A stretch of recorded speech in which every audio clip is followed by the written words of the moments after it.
E-Live, comment je me nourris ? Une émission présentée par Alice Van Hoy, naturopathe et spécialiste alimentation vivante, végétale et gourmande. Chers auditeurs de Radio Médecine Douce, je suis ravie de vous retrouver aujourd'hui pour une nouvelle émission Comment je me nourris. Aujourd'hui, on va parler d'alimentation, alimentation vivante, alimentation paléo. Et pour ce, j'ai à mes côtés une chef de cuisine passionnée. Elle est chef de cuisine autodidacte. Elle s'est lancée toute seule dans cette aventure, passionnée par le bien-être, par l'alimentation saine. Ce qu'elle souhaite, c'est vraiment divulguer le message de la santé optimale. Et donc, elle est aussi fondatrice de Cave & Coconut, c'est sa marque. Elle a créé tout un tas de super produits, des jus fraîchement extraits, des cookies paléo. Bref, c'est une pure merveille ce qu'elle fait. Et donc, je suis ravie d'avoir à mes côtés Iman Scali. Bonjour Iman. Bonjour Alice. Merci beaucoup d'être là après ce parcours un peu périlleux que tu as traversé. Tu as dû courir parce qu'il y a une grève aujourd'hui, on ne le savait pas. Une grève parisienne, mais voilà, tu es en pleine forme, tu te nourris bien, donc tu as réussi à... Exactement, il n'y a pas de problème, il y a toujours des solutions. Exactement, donc là tu es en pleine forme et donc je suis ravie que tu sois aujourd'hui avec nous pour nous parler un petit peu de ta passion, de ce que tu as créé et surtout de ton histoire, de ton parcours, parce que je pense que si tu es arrivé à faire ça aujourd'hui, c'est que tu as une véritable histoire aussi. Et si aujourd'hui tu es aussi impliqué à divulguer des messages autour du bien-être et de la santé, c'est sûrement que ton parcours de vie t'a amené justement à te passionner pour ça. Alors, est-ce que tu peux nous parler un petit peu de ton histoire ? D'où viens-tu ? Qu'est-ce qui a fait que tu t'es soudainement passionné comme ça pour l'alimentation saine et pour la santé en règle générale ? Merci pour cette superbe introduction. Alors effectivement, c'est un parcours de vie qui m'a amené à m'intéresser à ces sujets qui sont devenus ma passion aujourd'hui. Et je ne conçois plus du tout ma vie autrement. En fait, on a toujours très bien mangé à la maison, mais voilà, on mangeait un petit peu de tout, le fameux régime équilibré. Voilà, c'était très très bien. On choisissait toujours des bons aliments, etc. C'est très très important. Quand j'étais petite, j'ai accompagné mes parents dans des restaurants étoilés, etc. Donc vraiment, le goût était vraiment primordial. Et il y avait cette transmission, voilà, de goût des grands-parents, les parents, etc. La famille en général. Donc j'étais élevée dans cette culture-là. Mais c'est vrai que j'étais à 10 000 lieues de manger paléo ou vegan ou sans gluten même. Enfin, je connaissais pas, vraiment méconnaissais toutes ces choses que j'étais en fait en quelque sorte un petit peu obligée de m'y intéresser parce que j'ai traversé en fait une période de maladie. Qui heureusement a été très courte parce que j'ai tout de suite rebondi à travers des changements alimentaires et en fait c'est ça qui m'a vraiment fait prendre conscience de l'importance de prendre soin de son corps et de surtout bien connaître la physiologie, comment il fonctionne, etc. et de juste y répondre en fait, tout simplement. Donc c'est vrai que toi tu es une épicurienne et que donc, comme tu le décris, plus jeune tu as toujours bien mangé. Apparemment avec tes parents vous aviez à cœur d'avoir de belles saveurs dans vos assiettes. Ça a toujours été des moments de réunion, la nourriture, de se retrouver, des moments de partage. Ça c'est quelque chose qui t'a été inculqué très jeune. Tout à fait. D'ailleurs, aujourd'hui, je partage ma nourriture. C'est-à-dire que c'est pas du tout. Moi, j'avais pas envie parce que je me suis j'ai retrouvé la santé par cette alimentation. Je n'avais pas envie de manger toute seule. Donc, il fallait bien ruser et trouver une façon de ramener les gens vers cette nourriture. En premier lieu, mes enfants, parce que j'ai 2 enfants. Donc, il fallait vraiment qu'on continue à partager des repas, comme moi, j'ai partagé des repas avec mes parents, mes grands-parents, etc. Et surtout, le fil conducteur, ce que j'appelle, moi, la vitamine P, parce que c'est vrai qu'il y a beaucoup de nutriments, des vitamines, etc., le magnésium, tout est important, mais il y a quelque chose de fondamental pour moi, c'est le plaisir qu'on a de manger et de partager ces moments dans la joie, dans l'abondance. Et c'est vrai que ce que j'appelle moi cette vitamine P, c'est celle qui va permettre d'assimiler tous les autres nutriments, tous les vrais nutriments. Et si on est frustré, on n'est pas content, il ne faut pas manger, il faut faire autre chose, il faut aller faire du yoga, se détendre, etc. Et puis après manger. Mais on doit toujours manger avec ce plaisir-là. Et le plaisir passe par les couleurs de l'assiette, par les textures, quand on commence à préparer. Enfin, pour moi, c'est vraiment jouissif. Donc, C'est tellement vrai ce que tu dis. C'est tellement vrai. Et c'est beau de voir qu'au final, ce court épisode de maladie que tu as traversé t'a permis aussi de te reconnecter avec le vivant encore plus et de continuer à développer ce côté épicurien que tu as, mais en l'accent vraiment sur l'axe de la santé et de continuer à déployer ta palette de couleurs d'artiste, hein, parce que tu es une véritable artiste. Hein. Ce que tu crées, c'est beau et c'est bon. Je peux en témoigner. C'est vraiment délicieux ce que tu crées. Et c'est magnifique de voir que ces périodes délicates qu'on traverse parfois dans la vie, on en fait quelque chose de très beau et ça permet d'apprendre à mieux nous connaître aussi, comme tu disais, à comprendre la physiologie de notre corps, à comprendre nos besoins fondamentaux et à comprendre aussi comment se respecter, s'honorer et se faire plaisir tout en se faisant du bien. Le message que tu partages, toi, c'est vraiment que l'alimentation, c'est une jouissance. Quand on mange, on se fait plaisir. Donc cette fameuse vitamine P, hein, je pense que ça va marquer beaucoup de gens. C'est très important qu'elle soit présente à tous les repas et de faire de chaque repas une fête quelque part, avec toutes ces couleurs, toutes ces saveurs.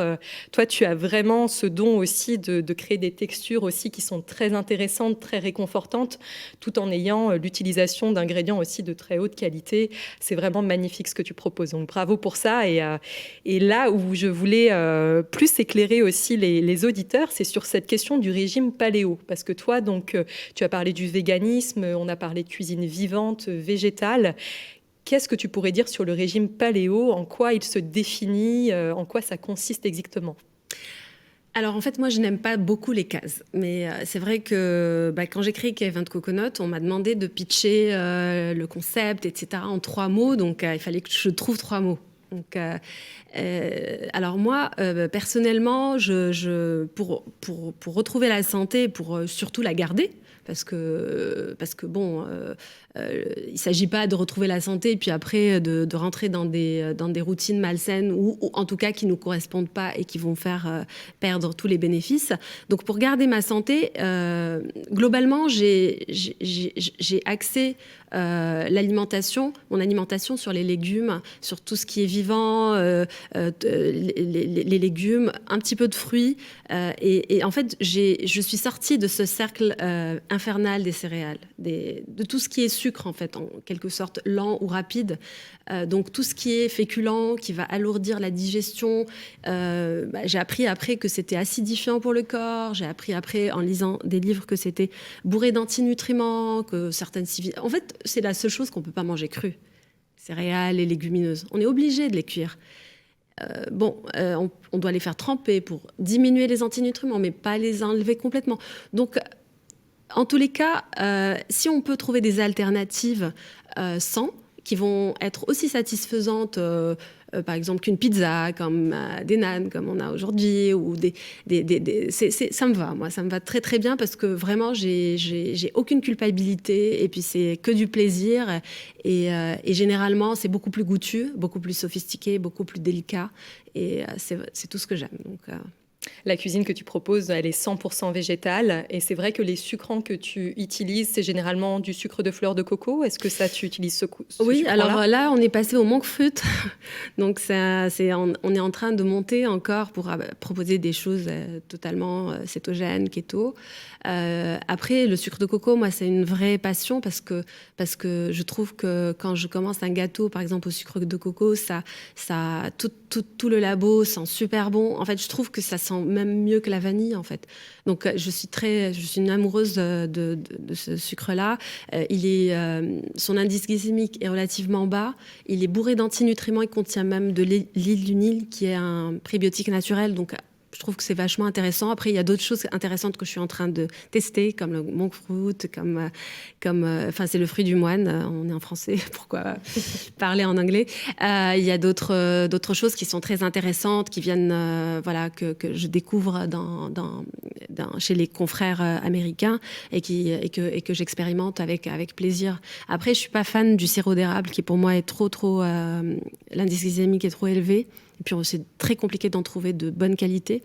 Et les dates aussi, je trouve que en fait, c'est très bon de temps en temps une date, mais des boules ou des trucs avec les dates tous les jours, l'indice glycémique est vite explosé et je trouve que c'est pas bon pour dans une routine.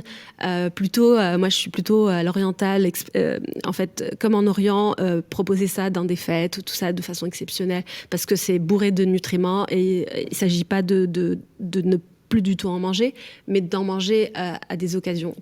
Mais tous les jours, je préfère prendre un cookie. Voilà. Tu es très attentive aux index glycémiques. En fait, la cuisine que tu proposes a vraiment un index glycémique bas pour éviter de provoquer ces pics de sucre dans le sang. Et donc, ces effets un peu yo-yo au niveau de l'énergie, ça, tu es très attentive là-dessus. Tout à fait. Alors moi, je suis devenue, je pense, un animal sauvage parce que parfois, je mange ailleurs et on me dit que c'est du sucre de coco. Puis je dis non, c'est pas possible parce que je sens l'indice glycémique monter en moi, en fait. Je le sens. Et après, on voit que c'est du sirop d'érable, par exemple. Mais c'est ça qui est génial quand on se reconnecte vraiment à son corps, à sa boussole intérieure, c'est qu'on ne peut plus trop nous leurrer avec ce qu'on consomme. C'est ça. On a vraiment un radar qui se développe et on sait pertinemment si quelque chose ne nous correspond pas ou nous correspond. Et on va sentir réellement certaines choses. Moi, ça m'est déjà arrivé d'aller dans un restaurant et de me dire, mais là, je sens en fait qu'il y a du sucre là-dedans, quoi. Alors que la personne me dit, non, il n'y a pas de sucre et tout ça. Non, je sens vraiment qu'il y a du sucre et donc je ne peux pas le manger. Je sais, je me fais confiance. On développe aussi une certaine sensibilité au niveau du palais qui est vraiment très accru. Et plus on fait attention à ce qu'on mange, plus on est connecté, plus on se respecte aussi au niveau de son assiette, plus on va être apte à identifier ce qui nous convient plus et surtout à être aussi apte à repérer les ingrédients qui composent un plat. Tout à fait. Et ça, vraiment, en fait, on se reconnecte juste à notre corps parce qu'en fait, normalement, en fait, le corps, il a envie de vivre, il a envie de bien vivre et je pense qu'on est bienveillant vis-à-vis de soi. C'est Jean-Jacques Rousseau qui disait que l'homme était bon par nature et c'est un peu l'environnement qui le pervertit. Et en fait, l'environnement, c'est aussi ce qu'on mange. Ça fait partie de la charge environnementale qui va intoxiquer en fait le corps. Et je pense que quand on redevient un peu sauvage, un peu connecté à son corps, on sait pertinemment ce dont on a besoin. Et il y a des matins où je me lève, j'ai envie de betterave. C'est des moments où j'ai, par exemple, où toutes les femmes traversent une période prémenstruelle où on a besoin de fer, etc. Et c'est pas c'est pas par hasard en fait. En fait, je pense que je commence un petit peu à juste redevenir moi-même et me connecter à mon corps. Vraiment être à l'écoute de ses besoins et plus on va respecter en fait ses besoins fondamentaux, être à l'écoute de notre organisme, plus les messages vont être clairs, évidents et plus les envies comme celle que tu définis, une envie soudaine de betterave ou de concombre ou de lentilles, peu importe, tout ça va être vraiment juste en fait, ça va être aligné avec nos besoins fondamentaux et c'est précieux de pouvoir honorer tout ça. Exactement. Alors, parce qu'on me dit souvent, oui, mais moi j'ai envie de sucre, j'ai vraiment envie de ce gâteau très sucré ou cette pizza affreuse, etc. En fait, je pense que quand on n'est pas connecté à son corps, quand par exemple on a une prolifération de mauvaises bactéries, de pathogènes, ce sont des hôtes indésirables qui sont dans notre corps et c'est elles qui font la loi et qui disent, je veux cette pizza, je veux ce sucre, je veux ce gâteau. Donc, il faut passer par une période de cleanse un peu pour déjà un peu nettoyer un peu les humeurs, etc., que ça soit bien alcalin, que ça soit pour pouvoir exprimer ce qu'on veut réellement en fait. Mais sinon, quand on a une candidose par exemple, c'est normal d'avoir envie de sucre, etc. Et c'est pas votre corps qui le veut, c'est l'hôte indésirable qui est indéboulonnable. Donc, bien sûr. Bien sûr, c'est de vraiment faire la différenciation entre un besoin qui est physiologique et puis aussi un désir plus d'ordre émotionnel, venir combler une émotion qui peut être parfois assez importante, qu'on a envie d'étouffer, qu'on a envie de compenser avec la nourriture. Il y a beaucoup de personnes, au-delà des hôtes indésirables que sont les candidats albicans ou autres parasitoses qui existent, il y a aussi cette compensation émotionnelle que beaucoup de gens traversent. Il y en a plein qui essayent d'étouffer leurs émotions avec la nourriture et généralement, c'est pas vers la betterave ou le concombre qu'on se dirige, c'est plus vers le truc bien lourd et bien rassasiant qui va vraiment permettre de remplir quelque part aussi un vide qui soit affectif ou autre. Et c'est d'arriver à faire la différenciation entre un besoin qui est pleinement physiologique et aligné avec nos besoins corporels et puis un besoin qui est plus d'ordre émotionnel ou affectif ou autre, hein, comme tu parlais de dysbiose, etc., qui ne sont pas vraiment les véritables messagers de nos réels besoins. Oui, en fait, c'est tout à fait. Enfin, tu as tout bien résumé. C'est vrai que manger, ça peut être aussi émotionnel. Et c'est pour ça que moi, j'ai créé en fait toute cette ligne de produits. J'ai commencé par les gâteaux. Je ne sais pas si tu te souviens, mais au début, je faisais que des cookies. Voilà. Et donc, j'ai commencé par ça parce que pour moi, c'était non négociable, en fait. Quand je ne vais pas bien, quand j'ai besoin de réconfort, quand on a tous des périodes où on a besoin de cette Madeleine de Proust, ne serait-ce que pour honorer cette mémoire d'enfance, etc. C'est vachement important pour construire notre être. Et donc, si je n'ai pas d'alternative, bah forcément, je vais faire un écart. Forcément... je pense que les alternatives doivent exister et doivent aussi se défendre. Et aujourd'hui, parce que je trouve ça très bon, je ne vais pas faire d'écart. Je n'ai même pas envie de faire l'écart parce que je trouve que l'alternative est de qualité. Et ça, c'est génial. Je suis trop fière et contente. Pour moi et pour mes clients aussi. Enfin, oui, c'est magnifique de se dire qu'on mange quelque chose qui est vraiment exquis, qui est digne d'une Madeleine de Proust, hein, comme tu le décris très bien, et qui en plus va nous apporter tout un tas de bons nutriments. C'est vraiment cette notion de santé et de plaisir qui sont indissociables, en fait, de se dire, mais là, je suis en train de me nourrir, je suis en train de manger un truc, mais qui est divin, et en plus, ça va nourrir à merveille mes cellules. Et ça, c'est le plus beau cadeau, finalement, qu'on puisse se faire, se régaler, tout en régalant ses cellules aussi, et en apportant du bon carburant à son corps. Ouais, parce que pour moi, en fait, j'ai mangé des cookies paléo aux États-Unis, mais ils n'étaient pas bons. Et j'étais vraiment frustrée et ça n'allait pas du tout. Et en fait, pour moi, le plaisir n'est pas moins important que la physiologie et le besoin physiologique. Pour moi, les deux sont vraiment très importants et il faut vraiment que ça va de pair. Il faut que la forme soit en accord avec le fond. Et c'est ça qui fait que ça peut être pérenne et qu'on puisse continuer à se nourrir et de façon complètement décomplexée et déculpabilisée et en se prenant surtout du plaisir, en étant content de ce qu'on mange, en étant fier de partager ça, en faisant des fêtes, comme tu dis, l'abondance et tout ça. Oui, ça permet aussi de véritables moments de partage autour de ces beaux aliments. C'est ça. Et toi, cette transition que tu as faite là, vers ce nouveau mode de vie, hein, quelque part, on ne met pas dans les cases. Moi, je suis tout à fait d'accord avec toi. Je trouve que le fait de mettre dans des cases, ça engendre cette notion de culpabilité si on en sort. Exactement. Et c'est important de se sentir libre aussi. On est tous des êtres fluctuants qui passons par des courbes sinusoïdales et c'est important de respecter ça. Quels sont les grands changements significatifs, toi, que tu as pu observer chez toi suite à ces changements dans ton hygiène de vie? Alors en fait, d'abord, moi ce qui a été incroyable, c'est la clarté mentale. C'est-à-dire que je me réveille le matin, je prends mon jus de céleri, je sais exactement ce que je veux, je sais comment je vais le faire, tout est clair, il n'y a pas d'esprit brouillé en fait. C'est vraiment très clair, je sais que je veux travailler avec cette personne, pas avec celle-là. J'ai pas de... par exemple, avant, j'hésitais à dire non, tout ça. Là, maintenant, c'est très clair, j'ai pas envie, c'est non, et sans aucune... tout en douceur, quoi. Donc, cette faculté mentale hyper claire, hyper focus, donc c'est très important. Une énergie stable, d'abord une énergie plus importante, mais surtout, c'est la qualité de l'énergie qui est stable, c'est-à-dire que je ne fatigue pas, il n'y a pas de fatigue après le repas, par exemple, parce que l'énergie, en fait, n'est pas multiple. Soit on digère, soit on travaille, soit on détoxifie. Donc, forcément, quand on passe beaucoup de temps, on utilise beaucoup son énergie à digérer, ça va prendre du temps et surtout de la place. Moins de ballonnement, parce que tout se passe dans l'intestin, donc forcément. Et c'est vrai que moi, je suis comme toutes les femmes, j'ai pas envie de ressembler à une femme enceinte dans une robe. Voilà, c'est quand même esthétique, mais c'est surtout aussi à l'intérieur, on se sent vraiment beaucoup mieux. Donc un état d'esprit plus positif. Moi, j'étais sujette à l'anxiété, à la dépression, tout ça, des blues et tout ça. c'est des choses que vraiment j'ai oublié. J'ai oublié cette sensation depuis pas mal de temps. Donc,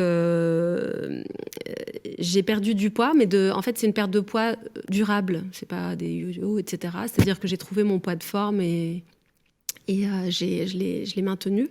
J'ai aussi remarqué un accroissement musculaire. Et je suis plus du tout jamais malade. Jamais. Pas de rhume, alors que j'étais tout le temps malade avant. Véritablement, tu prends soin de ton immunité avec une alimentation comme ça. Et c'est clair que là, on te voit rayonnante, pleine de vie. C'est comme si cette alimentation, quand tu l'as décrit, cette transition de vie, t'a aussi permis de te reconnecter à toi, de mieux te connaître, d'être vraiment aligné avec tes valeurs, ce que tu souhaites. Tu parlais du positionnement, etc. C'est vrai que parfois, quand on n'est pas forcément bien dans son ventre, ça va impacter complètement nos décisions, notre rapport au monde, parce que tout est connecté. On dit que le ventre est le deuxième cerveau. Certains même affirment que c'est le premier cerveau. Moi, je pense aussi. Donc voilà, ça montre aussi à quel point tout ce qui joue au niveau de notre intestin, c'est primordial. Et plus on prend soin de cette zone-là, en fait, plus on prend soin de sa clarté mentale et de sa vie en règle générale, de ses prises de positionnement, de ses choix de vie. Ça nous apporte vraiment une véritable clarté. Ça, on peut le ressentir. Exactement. Et aussi, j'ai remarqué que ma peau, c'est-à-dire que là, j'ai 42 ans et ma peau, elle est beaucoup plus glowy, tout ça, qu'à 25 ans, quoi. Enfin, j'ai remarqué un éclat dans la peau naturelle, une qualité de la peau, une élasticité. Je pense que c'est parce dans cette alimentation-là, on mange beaucoup d'aliments qui favorisent la production naturelle de collagène. Voilà, donc c'est tout ça et c'est énorme. Enfin, ça change la vie. Pour moi, c'est un life changer, quoi. C'est vraiment, ça change complètement la vie. Sur différentes dimensions. Donc, j'ai pris cette maladie comme un cadeau. En fait, je remercie la nature, le karma, enfin, voilà, tous les jours d'avoir... parce que je pense que j'aurais pas changé tout ça si j'avais pas été profondément malade, quoi. Et tu es une vraie source d'inspiration aujourd'hui. Et je pense d'ailleurs que beaucoup d'auditeurs, cette émission s'appelle « Comment je me nourris ?» On en parlait juste avant de commencer à enregistrer. Comment je me nourris de manière holistique, sur tous les plans de mon être. Parce qu'il y a certes ce que je mets dans mon assiette, mais aussi les relations que j'entretiens, les lectures que j'ai au quotidien, la musique que j'écoute, les infos que je choisis ou pas d'écouter. Et ce qui serait super, c'est si tu pouvais décrire un petit peu de manière assez globale une journée type pour toi. Comment tu te nourris au quotidien? Quelles sont tes petites habitudes, les choses dont tu ne peux pas te passer, le sport, les petits mantras que tu te répètes ou autres. Comment tu te nourris en règle générale au quotidien? Alors, c'est très simple. Enfin, moi, je mange un peu de... Enfin, au départ, j'avais des fiches, etc., parce que j'avais besoin de repères. Mais là, maintenant, je me considère comme un animal sauvage. Je me nourris de façon totalement intuitive. Le matin, généralement, je pratique le jeûne intermittent. Je mange pas. Par contre, au saut du lit, il me faut mon céleri de juice tous les matins. Donc, c'est une pratique que j'ai depuis très longtemps. Enfin, j'ai toutes les marques d'extracteurs de jus chez moi. Enfin, c'est vraiment... J'ai une collection. C'est vraiment les jus de légumes...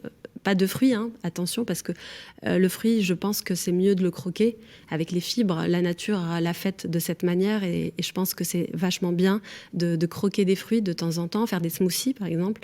Mais par contre, les jus de légumes, pour alcaliniser le corps, c'est vraiment le top. Et d'ailleurs, je propose ça dans mes cures, voilà. Et donc le matin, voilà, je reste comme ça en jeûne intermittent avec 1 litre de jus de céleri. Je travaille, vraiment toute l'énergie, elle est pour le travail, parce que je pense que même si le travail est acidifiant, je pense que c'est quand même important pour se réaliser. Et donc je mange quand j'ai faim. Alors parfois j'ai faim à midi, parfois c'est à 2h, parfois c'est à 3h, parfois c'est à 4h. Généralement, je prends la lunchbox de Cave & Coconut parce que je suis au labo. Voilà, et puis si j'ai envie d'un petit réconfort, je prends un cookie. Voilà. Pour ce qui est alimentation, vraiment, je me prends pas la tête. Quand je suis au restaurant, je demande au chef de me faire un plat avec des légumes. Enfin, souvent, c'est très facile à faire. Enfin, ils adorent me surprendre avec des super des tableaux que moi je pourrais que je trouve ça très joli. Donc, ça me remplit les yeux et le ventre sans aucun problème. Donc, pour ce qui est, voilà, c'est un peu le soir, j'essaie de dîner tôt. Parce que je pense qu'il faut laisser le corps détoxifier. Donc, je dors un peu légère. Et puis, le matin, voilà, celery juice. Le matin, je n'ai pas beaucoup de temps. Je travaille énormément. Donc, je fais tous les matins 10 minutes de yoga. Donc, j'ai fait un petit peu de yoga. J'avais un coach, etc. Donc, j'ai quelques postures clés que je refais tous les jours de manière répétitive. Voilà, qui me font du bien. Parfois, j'ai pas le temps de les faire. Je sens la différence, donc c'est vachement important. Je me gratte la langue aussi le matin pour éliminer les toxines. Je pratique beaucoup le hammam, donc en détoxifiant la peau avec le gant. Voilà, de crin. Je fais aussi du dry brushing de temps en temps. Je prends des probiotiques tous les matins. Voilà, je pense que c'est à peu près tout. Il m'est déjà arrivé de prendre du collagène en comprimé pour tester. Je trouve que c'est pas mal, c'est intéressant. Après, le problème, c'est que c'est pas vegan. Il y a des collagènes vegan à partir de champignons mais qui sont pas aussi efficaces. Voilà. Je sais pas. Après, j'aime beaucoup travailler en équipe, voilà, avoir des nourritures relationnelles et de communauté. J'appelle mon papa tous les jours pour prendre de ses nouvelles. Voilà, je suis assez active aussi en termes de communication avec mes clientes, etc. C'est vraiment une famille et ça me fait beaucoup de bien, ça m'apporte beaucoup. S'il y a bien un mot qui peut ressortir de tout ça, c'est la passion. On sent que tu es vraiment passionnée et c'est ça qui te nourrit aussi au quotidien. Tout ce que tu fais, même si tu travailles énormément, on sent que tu le fais avec passion. Et d'ailleurs, pour ceux qui suivent Iman sur les réseaux sociaux, on te voit danser avec tes bouteilles de jus, on te voit confectionner en musique tout un tas de merveilles et vraiment on sent que la joie est là, que tu es toujours dans une énergie créatrice qui est joyeuse et qui est passionnée. Et ça, c'est magnifique d'observer ça. Oui. Et j'essaye. Alors cet été, j'ai commencé à chanter. Il paraît que ça stimule le nerf vague, donc c'est super. Bah voilà, la chanson, en plus en cuisine, c'est génial parce que tu informes aussi la nourriture. Et puis ça nous amène à parler un petit peu de ta société, en tout cas de ta marque que tu as créée, Cave & Coconut. Alors pourquoi ce nom-là ? D'où est-ce que ça vient ? Alors en fait, Cave, en fait, c'est un petit clin d'œil au monde paléolithique parce que je pense qu'on habitait tous dans des caves. Maintenant, on a des appartements. Bon, c'est plus confortable, mais voilà, je voulais faire un petit clin d'œil au monde paléolithique. Et en fait, le paléo, en fait, c'est vrai que dans le paléo tel qu'il a été inventé c'est un gastro-entérologue qui a parlé la première fois du paléo. Il s'appelle Walter Wolting. Lauren Gordon, en fait, a repris le relais et tout le monde pense que c'est lui qui a médiatisé, mais c'est bien avant lui. Il a écrit son livre en 1975. En fait, le livre s'appelle The Stone Age Diet et tous ces gens-là, en fait, autorisent de la viande sauvage. Donc, la viande sauvage, ça veut dire la viande qui a été chassée par l'homme préhistorique.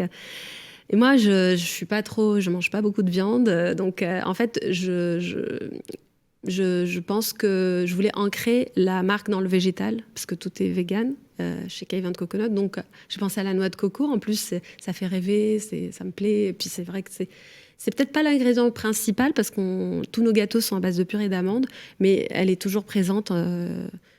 Que ça soit en farine, sachant que la farine de coco n'est pas une farine, c'est plus pour absorber l'humidité, mais c'est vrai que comme par exemple si on utilise de la banane, tout ça, ça va absorber l'humidité, ou alors du sucre de coco, ou l'huile de coco par contre, j'utilise beaucoup dans les gâteaux. Ouais.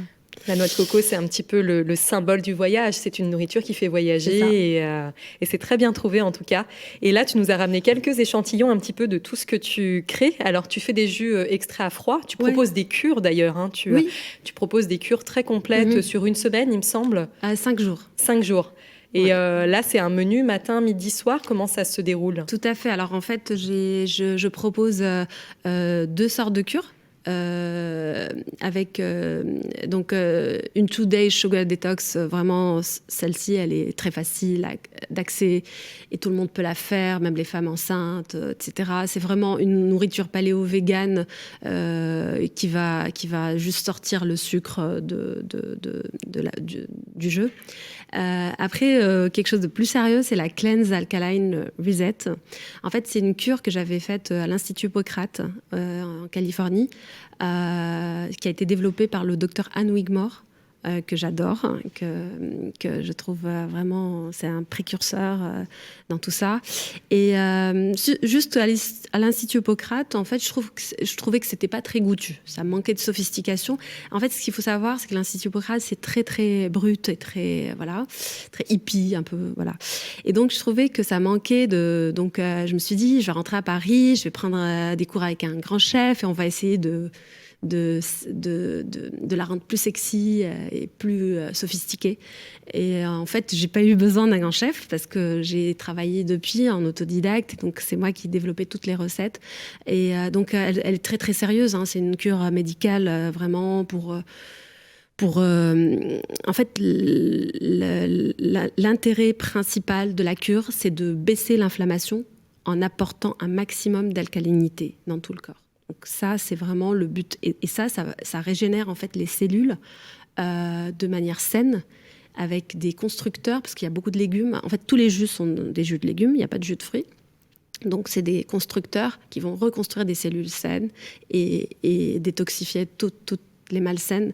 Elle est très efficace. C'est la cure la plus efficace. J'ai fait plusieurs cures dans le monde. C'est la plus efficace et la plus douce et délicate. Parce qu'il y a des cures où il y a des crises de détox énormes. Là, c'est vraiment léger.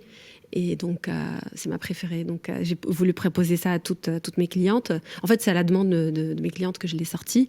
Elle est d'une... Voilà, j'ai énormément de succès avec cette cure et j'ai une waiting list de... Enfin, on était à 200 personnes il y a quelques temps, donc malheureusement, j'ai pas l'outil de production. Tu connais les jus, etc. Oui, parce que en fait, chaque jour, tu commences par un jus de céleri de 500 ml. Après, tu passes à 500 ml de jus de concombre, 500 ml de chlorophylle booster, qui est un jus de concombre, céleri et épinards. Après, tu as ce qu'on appelle les énergies soupes. Je ne sais pas si je pense que tu dois connaître les énergies. Ce sont des soupes crues à base d'avocats, amandes, qui ont été développées par le docteur Anne Wigmore, mais que Irène Grosjean, par exemple, a repris. Enfin, je ne sais pas qui a été la première. Enfin, en tout cas, c'est des soupes qui sont très connues dans l'alimentation vivante et qui sont très efficaces aussi et qui vont apporter des fibres. Mais donc c'est rassasiant, mais ça va être très très facile à digérer. Donc on continuera quand même à détoxifier. Et l'après-midi, 500 ml de concombre et 500 ml de chlorophylle booster. Et le soir, ce que Anne Wigmore appelle les body régénérateurs 1000. C'est-à-dire c'est un constructeur de cellules. Donc on switch entre falafel, sans pois chiches, paléo, et des wraps 100% graines de lin, qui sont remplis d'avocats, de graines germées, enfin, que des bonnes choses. Que des bonnes choses. Et c'est délicieux. Oui, c'est ça en fait. C'est vraiment, encore une fois, le côté gourmand est très présent. Je pense que c'est aussi pour ça que tu as autant de succès. C'est à la fois un nettoyage en douceur, mais aussi avec beaucoup de plaisir, beaucoup de gourmandise. Et ça ne peut que cartonner dans ces... Voilà, avec dressing, des vegan cheese, des trucs comme ça. Enfin, yaourt de coco comme sauce. Enfin, bon, c'est vraiment... on n'a pas l'impression de se priver du tout ou d'être dans un programme de nettoyage ou de cleanse ou... Voilà. Ça, c'est plus sur demande, en fait. C'est des personnes qui vont s'inscrire aux cures. Par contre, tu proposes aussi de manière quotidienne des cookies fraîchement réalisés qu'on peut trouver dans différentes enseignes parisiennes qui proposent des produits biologiques et aussi sur ton site internet caveandcoconut.com. Et là, toute personne qui a envie de déguster tes merveilles, en fait, peut commander en ligne et se faire livrer donc assez rapidement. Tout à fait, on livre par camion réfrigéré partout en France. On a commencé à livrer l'Espagne et il il y a différents pays avec notre partenaire qui vont s'ouvrir et on va commencer à livrer parce qu'on a de la demande partout. Et donc, c'est génial parce que vraiment, c'est direct. C'est du produit. Enfin, on produit dans Paris. On a un atelier à Paris et ça arrive directement chez le client. C'est vraiment super. Je suis ravie. Tu peux être ravi, c'est vraiment un délice en tout cas pour avoir goûté tous les cookies existants et étant une fervente addict de ces merveilles. Je ne peux qu'encourager les auditeurs à les tester. Je sais que mon épicerie Paris en vend. Oui. Il y a d'autres anciennes parisiennes aussi qui les proposent. Je ne saurais pas dire lesquelles. Mais en fait, on a trop de demandes, donc parfois on stoppe. Enfin, il y a beaucoup d'enseignes parisiennes qui veulent les cookies, etc. Mais je suis en train de augmenter la surface de production. Voilà, mais mon épicerie Paris, on la livre tous les jours parce que ça a été la première à commercialiser les cookies, donc c'est plus voilà. Pour les Parisiens, voilà. Pour les Parisiens, alors on vous invite à aller découvrir cette boutique qui est très chouette en plus. Super. C'est franchement en termes d'épicerie végane, je trouve que c'est la meilleure curator de Paris. Enfin, elle a toutes les marques, en tout cas moi que j'aime bien, donc je vais souvent faire mes courses là-bas. C'est vrai que c'est vraiment très bien achalandé avec des produits très qualitatifs et ça, c'est hyper appréciable d'avoir ça à Paris. Tout à fait. Et en fait, elle a tellement insisté pour avoir les cookies donc que je me dis si elle met toute cette énergie à obtenir des marques qu'elle a envie d'avoir dans son épicerie, c'est vraiment faut vraiment la soutenir et vraiment on trouve de tout et on en sort. C'est une véritable caverne d'Alibaba. Vraiment. On se croirait à New York ou à Londres ou à LA, quoi. C'est super. Ouais, c'est un pur bonheur d'être là-bas. Un pur bonheur. Et puis, on va inviter les auditeurs à te rejoindre sur les réseaux sociaux s'ils veulent découvrir un petit peu plus ton univers. Donc, tu as une page Instagram Cave & Coconut où on peut retrouver toute ton actualité, tes créations culinaires, les programmes que tu proposes et puis te suivre aussi en story au quotidien pour avoir un booster, un shoot de joie et de vitalité. Et puis, il y a aussi le site internet caveandcoconut.com pour ceux qui ont envie de tester tous tes merveilleux produits et commander en ligne si les personnes ne sont pas parisiennes. Et puis, nous, là, on va se régaler avec ce que tu nous as ramené aujourd'hui. Tu as fait un petit gazpacho, un lait d'amande aussi. Exactement. Et là, c'est une salade de kale. En fait, ce sont des nanes, c'est des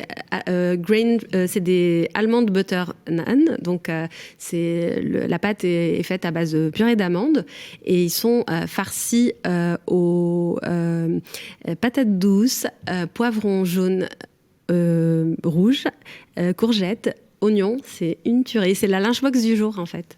Wow, merci beaucoup de nous avoir amené ça, on va bien se régaler. Bon. Et est-ce que si les auditeurs ont des questions, ils peuvent t'écrire sur Instagram? Comment ça se passe pour rentrer en contact avec toi? Écoutez, quand j'ai le temps, je réponds dès que possible. Voilà, sur Instagram. Oui, je suis assez active sur Instagram. Sinon, par mail aussi, c'est pas mal. Super. Un immense merci, Iman, d'avoir pris ce temps aujourd'hui avec nous pour nous partager ta passion et toutes ces merveilleuses choses que tu fais. Merci à toi pour cette invitation. J'étais ravie de te retrouver. C'est vrai qu'on se connaît depuis un certain moment et j'aime beaucoup ce que tu fais. Je suis ravie d'être ton invitée aujourd'hui. Merci beaucoup, Iman. On se dit à très bientôt. Et puis, portez-vous tous bien. Prenez bien soin de vous. Et on se dit à très bientôt pour de nouveaux podcasts. À bientôt. E-Live, comment je me nourris ? Une émission présentée par Alice Van Hoy, naturopathe et spécialiste alimentation vivante, végétale et gourmande.